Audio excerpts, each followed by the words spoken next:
Now this is the glass tube. It's quite interesting. Now the water comes in through here. Is actually, as you see, the water pump is there. It's actually the input. It comes through here and gets out from this tube here. In this video we're going to show you what is inside the CO2 laser, the Areton CO2 lasers. What we've got two options. One is the glass tube and the other one is the solid state. In this video we're going to cover only the glass tube because we have it available at the moment. So we're going to show you this design. Whereas the solid state, we don't have it available at the moment, but we're trying to give you an idea in this video. So then when you have to make the decision about buying one or the other, you know the advantages and the disadvantages of one versus the other. Now, in the glass tube, the reason to have the glass tube is mainly cost, because a glass tube generated laser, a glass tube, the component itself is much cheaper than the solid state. That is the main reason. And it's normally used in environments where the temperature does not normally drop below 0 degrees centigrades. It's because the glass tube does require water inside the system in order to operate normally. So in the glass tube design, which we're going to show you in a minute, we're going to have a water tank and maintenance is required. If you watched our videos, you'll see that we show you how to change the water inside the CO2 laser and how to put it in and so on. And this is a routine maintenance that you have to perform with the CO2 laser glass tube. And if you still want a CO2 laser glass tube device, then you have to, and the temperature is likely to fall below 0, you have to add an antifreeze inside the system. So whereas the solid state is more expensive than the glass tube, but it's simpler in design than in construction than the glass tube. And this is because we're not going to have a water tank required, and there's no also the pump inside the system. So it's easier to construct, but the solid state CO2 laser is more expensive. That's the main price difference factor. So it's more expensive, but it's virtually maintenance free. Right now we're going to talk to you about the glass tube design only because we have it here available. So we're going to show you that. The main components are a circuit breaker in order to protect the system from overcurrent, and this is as soon as the input comes in from the mains. The power supply to the CO2 glass tube, which we're going to show you in a second, which we've got a number of options, and in this case we're going to show you the 40 watt option. The power supply to the two printed circuit boards, we've got one circuit board, the smaller one, which controls this particular head here. So if we can actually show this particular head here. So we've got a small PCB, which we're going to show you shortly, and is mainly controlling this head here. And another one which controls the overall system, which we're going to show you in a second.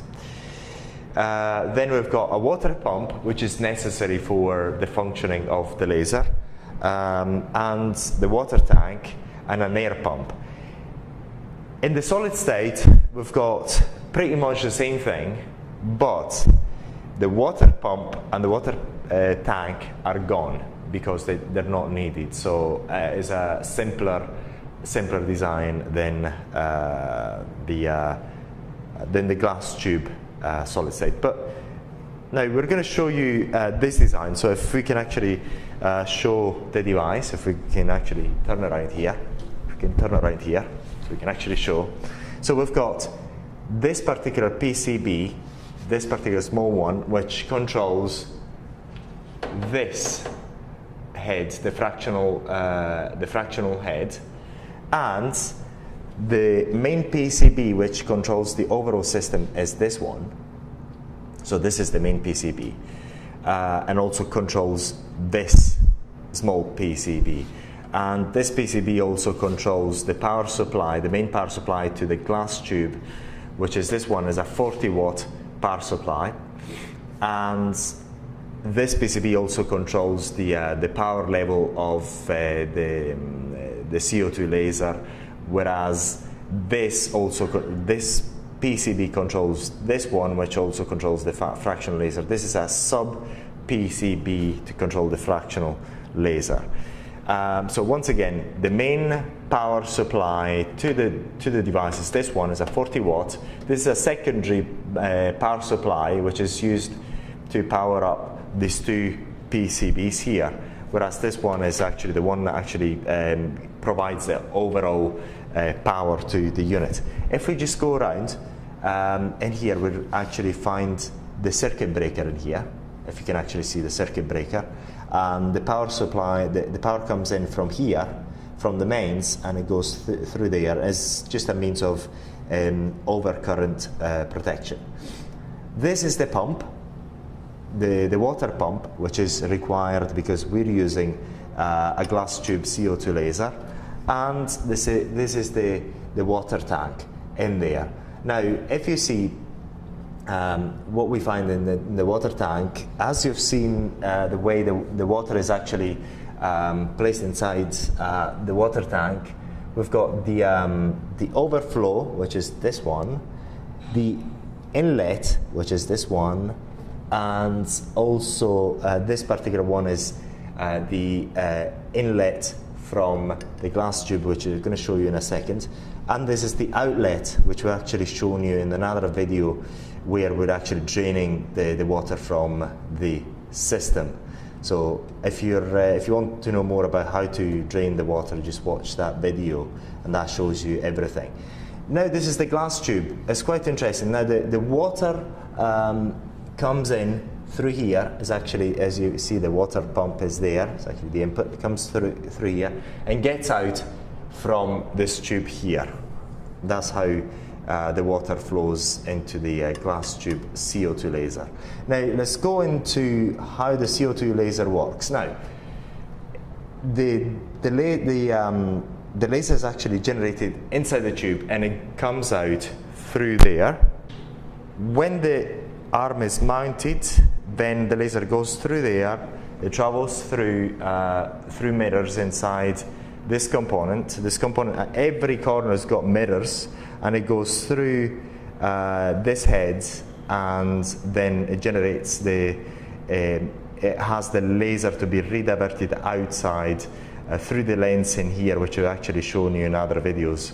And then you have the fractional mode and different modes, vaginal rejuvenation and so on. So this is also another component which is quite of interest, is not essential but it's quite of interest, is the air pump. And the air pump is connected through this tube, and it goes out there in order to pump out air so that the area is refreshed during treatment. And this is mainly used during the fractional CO2 laser procedures. So now if we're going back to the device, so this is the glass tube design.